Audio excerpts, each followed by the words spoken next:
kali ini saya akan menjelaskan tentang modul Jarkis IMO bagian kedua. Jadi di penjelasan di part 1 itu tentang wiringnya sudah dijelaskan ya. Dan ini saya menambahkan buzzer di mana kabel biru dihubungkan dengan positif buzzer dan negatif buzzer itu ya ke masa. Nah, kali ini bagaimana cara menggunakan aplikasinya untuk setting? Pertama-tama install dulu aplikasi Jevaro dari Jarkis Indonesia. Ya, dan saya lagi install. Oke, kita bisa tes dulu ya. Modul ini menggunakan IMO 3DE.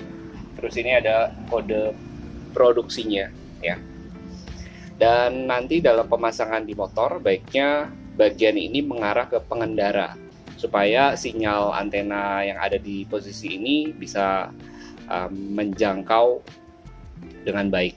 Oke, ini saya lagi menunggu proses instalasi Jevaro. Nah, untuk langkah awal kita putar kunci kontak posisi on.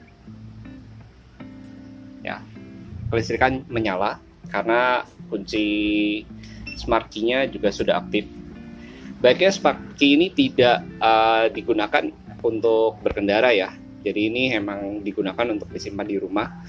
Nanti dalam penggunaannya kita bisa memanfaatkan perangkat lain sebagai kunci cadangan. Misalnya seperti ini. Ini adalah smartwatch. Ini adalah Huawei GT2, bisa digunakan. Oke, kita masih menunggu. Sudah selesai.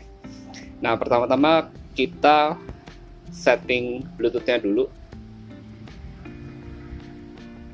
Kita search perangkat baru ya. Nah, ini ada Jarkis IMO 3DE. Oke, kita pasangkan. Oke, jadi untuk memasangkan Bluetooth Jarkis ini tidak memerlukan password sama sekali ya. Oke, kita ke aplikasi.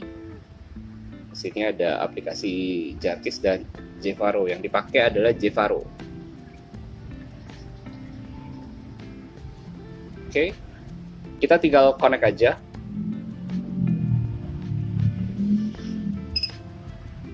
Oke, dia ada notifikasi bunyi.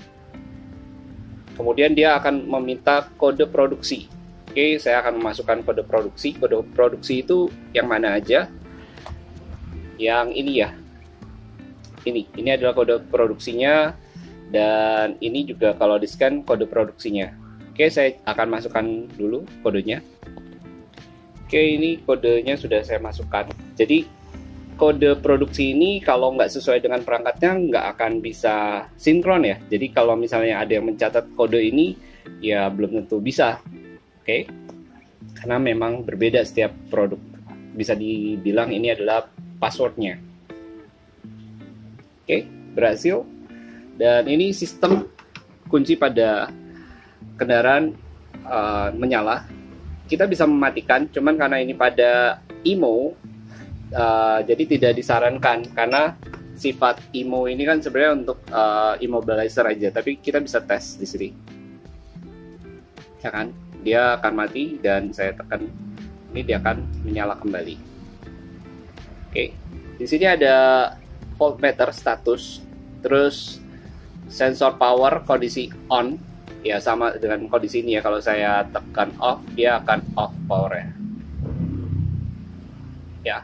Saya posisi on, power akan terbaca on. Sensor mesin off, jadi memang tidak ada mesin di perangkat ini dan mesinnya tidak menyala juga. Threshold itu adalah bagian dari sistem Jarkis. Di sini ada notifikasi. Jadi kayak tadi ada bunyi beep beep gitu ya, menandakan kalau mesin belum dihidupkan. Kalau kita tidak mau, kita bisa matikan dari tombol ini. Buzzer kita bisa pilih sistem buzzernya mau misalnya kita menggunakan klakson, dia lebih pendek. Kalau buzzer nadanya lebih panjang, kalau toa ini lebih panjang lagi. Atau kita bisa matikan sistem buzzer atau klaksonnya.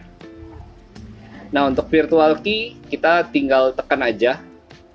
Sebentar saya akan coba peragakan. Saya akan pindahkan jamnya dulu. Adalah saya lepaskan jamnya terlebih dahulu. Nah, kunci master key jaraknya sekitar 1 atau 2 meteran ya, jadi jangan terlalu dekat dengan modul. Kemudian kita tekan virtual key, dekatkan kunci virtual ke modul jarkis, jadi kita dekatkan ya. Oke, kalau sudah jaraknya dekat, maka kunci virtualnya sudah terdaftar. Sini karena nama smartband-nya kepanjangan jadi hilang ya. Tapi di sini kita bisa lihat sinyalnya cukup ya, cukup kuat. Kemudian time responnya juga kurang dari 1 detik. Nah, kali ini saya akan coba lagi dengan perangkat yang lain sebagai virtual. Saya pakai Mi Band 3. Caranya kita tekan. Ini master key harus di dekat perangkat ya, sekitar 1 meteran lah, 1-2 meteran. Oke, tandanya master key kebaca ya, ini gambar kuncinya terbaca. Nah, ini Mi Band 3 karena dia pendek, nama perangkatnya terdeteksi nih, Mi Band 3 6CA. Terus kalau mau menghapus smart band ini atau kunci cadangannya, kita cukup tekan ini lagi, tapi jangan ada kunci di dekatnya atau perangkat di dekatnya, maka nanti sistem akan mereset.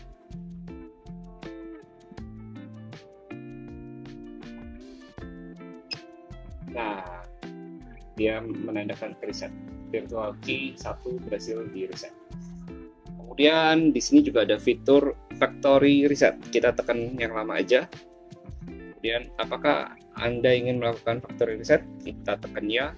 Maka sistem akan merubah settingan ke posisi awal. Ya. Oke. Sistem mati, jangan lupa dia akan restart ulang. Dan kunci di off-kan dan kemudian dihidupkan kembali. Nah, satu lagi, jangan lupa kita memasukkan username dan kendaraan ya. Oke, nanti ini akan masuk ke server dari Jarkis. Oke, sekian. Oh iya, tambahan lagi. Kok kalau ditekan connect ini nggak mau langsung connect ya? Karena memang di sini ada sistem security-nya. Jadi kalau sistem keamanannya tidak terpecahkan, bisa saja kita akan berulang-ulang. Nah, contohnya seperti ini nih. Kita belum bisa berhasil masuk nih. Ya, kita bisa tekan lagi. Mungkin 2 atau 3 kali, atau tergantung handphonenya juga. Kalau lemot mungkin nggak bisa. Nah, ini kan 2 kali udah langsung bisa, dan master key-nya kebaca ya. Kalau master key tidak terbaca seperti apa? Kita coba daftarkan dulu. Oke. Nah, ini terdaftar nih Mi Band. Kemudian master key kita matikan atau kita jauhkan. Nanti yang terbaca gambar kunci iTag-nya juga tidak ada. Ini menunjukkan kalau kunci master tidak terdeteksi. Oke, tunggu sebentar. Untuk Mi Band ini time responnya sekitar 3-5 detik ya, jadi cukup. Nah, sekarang cepat. Nah, hilang kan master key-nya. Nah, kalau udah master key-nya hilang, kita mau daftar virtual, master key tidak terdeteksi, jadi tidak dapat merubah kunci virtual. Demikian juga dengan factory reset, master key tidak terdeteksi. Oke, saya rasa cukup sekian.